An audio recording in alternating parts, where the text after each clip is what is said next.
நடிகர் விஜய் கட்சி தொடங்கி அந்த கட்சியையும் அந்த முதலமைச்சர் அலுவலகத்தையும் எங்கே வச்சுருக்கிறார் அப்படின்னு தேடி பார்க்கும்போது அது பனையூரில் மட்டும்தான் இருக்குது. அதை தாண்டி வெளியே வரமாட்டுக்கு அப்படிங்கிறது தான் நமக்கு இப்போ கிடைத்த செய்தியாக இருக்குது. அப்படிங்கும்போது அங்கே என்ன தான் நடந்திருக்கு அப்படிங்கிறத நாம் இந்த வீடியோவில் பார்ப்போம். வாங்க வீடியோக்குள்ளே போகலாம்.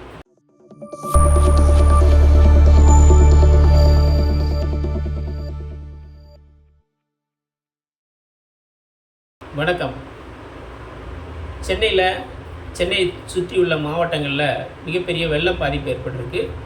கடலூர், விழுப்புரம், திருவண்ணாமலை, பாண்டிச்சேரி அப்படின்னு பல மாவட்டங்களில் பார்த்திங்கன்னா மிகப்பெரிய வெள்ள பாதிப்பும் அந்த பெஞ்சல் புயல்னால் மிகப்பெரிய உயிரிழப்புகளும் சந்திச்சிருக்கோம் அப்படிங்கிறது நமக்கு மிகப்பெரிய வருத்தமான செய்தி.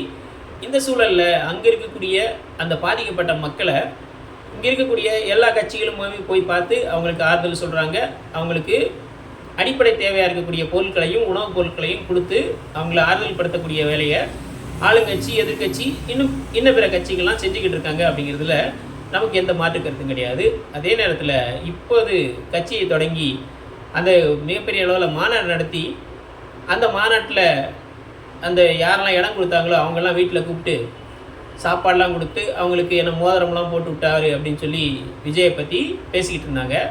அதே அடிப்படையில் அங்கே பிவி சத்திரம் அப்படின்னு சொல்லக்கூடிய சென்னையில் இருக்கக்கூடிய ஒரு பகுதியில் வெள்ள பாதிப்பில் மிகப்பெரிய அளவில் பாதிக்கப்பட்ட அந்த மக்களை எல்லாத்தையும் பஸ்ஸில் கூப்பிட்டுட்டு வந்து தன்னுடைய வீட்டில் வச்சு அவங்களுக்கு 5 கிலோ அரிசி, பருப்பு, பாமாயில், அதே மாதிரி காய்கறிகள்லாம் கொடுத்து அவங்கள அனுப்பக்கூடிய ஒரு வேலையை செஞ்சுருக்காரு அப்படின்னு சொல்லும்போது, இனிமேல் இவர் முதலமைச்சர் ஆகிட்டார்னா பனையூர் பங்களாவில் மட்டும்தான் முதலமைச்சர் அலுவலகமும் நடக்கும். அங்கே மட்டும்தான் எல்லோரும் போய் ஓட்டு போடணும். அங்கே போய் தான் அவர் பிரச்சாரம் பண்ணும்போது நம்ம அங்கே போய் கேட்டுக்கிறணும்.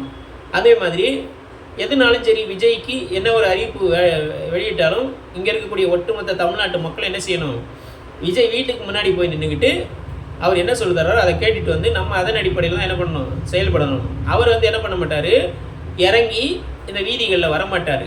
காரணம் என்னன்னு கேட்டால் அவருக்கு கூட்டம் கூடிரும், க்ரௌடு அண்டக்கூடாது அப்படிங்கிற அடிப்படையில் அவர் இருக்கார். அப்படின்னு சொன்னால் எதுக்கு கட்சி தொடங்கி நீ ஆட்சியை பிடிக்கணும்னு ஆசைப்படுற அப்படின்னு தான் நம்ம விஜயை பார்த்து கேட்க வேண்டியது இருக்குது. இதுக்கு முன்னாடி விஜய் திருநெல்வேலி, தூத்துக்குடி போன்ற மாவட்டங்களில் வெள்ள பாதிப்பு ஏற்பட்ட போது இங்கே என்ன பண்ணார், நேரடியாக இந்த ஊருக்கு தான் என்ன பண்ணார், அந்த பாதிக்கப்பட்ட மக்களுக்கு இப்படிப்பட்ட நிவாரணப் பொருட்கள்லாம் கொடுத்தாரு. நாம் அதை வரவேற்கத்தான் செய்யணும். அதே நேரத்தில் இவ்வளோ பெரிய பாதிப்பு ஏற்படக்கூடிய சூழலில் அந்த மக்களை பஸ்ஸில் கூட்டிகிட்டு நீ அவங்களுக்கு இப்படிப்பட்ட நிவாரணப் பொருட்களை கொடுக்குற அப்படின்னு சொன்னால் அந்த மக்களோட பாதிப்புகள் உனக்கு எப்படி தெரியும் அப்படின்னு தான் நம்ம விஜயை பார்த்து கேட்க வேண்டியது இருக்குது.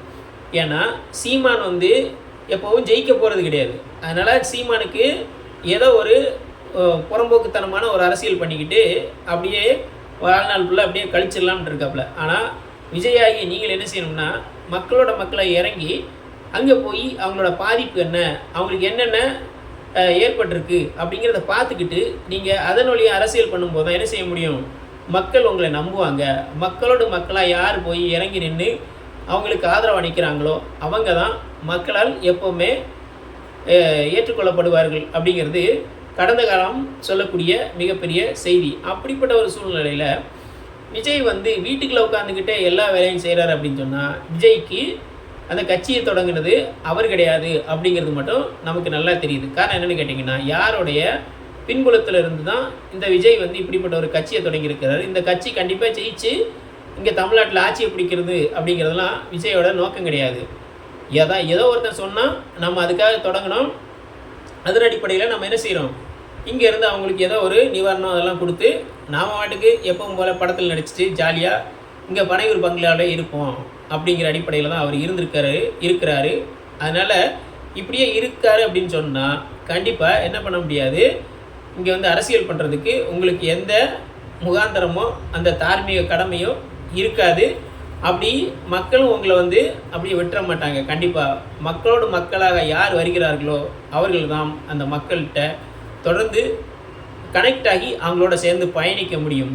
நான் ஏசிக்கிலே இருப்பேன், ஏசிக்கிலே இருந்து அப்படியே வெயில் அப்படியே படாமல் இருந்துட்டு 6 மணிக்கு மேலே பஸ்ஸில் கூட்டிகிட்டு வேனில் கூப்பிட்டு அவங்களுக்கு நிவாரணப் பொருட்கள்லாம் கொடுப்பேன் அப்படின்னு சொல்லி இப்படிப்பட்ட ஒரு ஆண்டான் அடிமை, அதே மாதிரி அந்த முதலாளித்துவ சிந்தனை, அந்த சாதிய மேட்டிமை அப்படிங்கிற அடிப்படையில் இப்படி ஒரு அரசியல் பண்ணால் கண்டிப்பாக இது வரைக்கும் யாருமே இந்த அரசியலில் நிலைச்சது கிடையாது.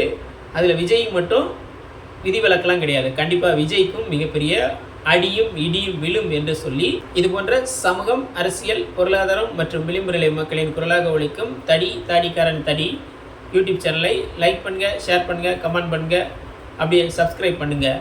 மானமும் அறிவும் மனிதனுக்கு அழகு. நன்றி. நான் குமார்.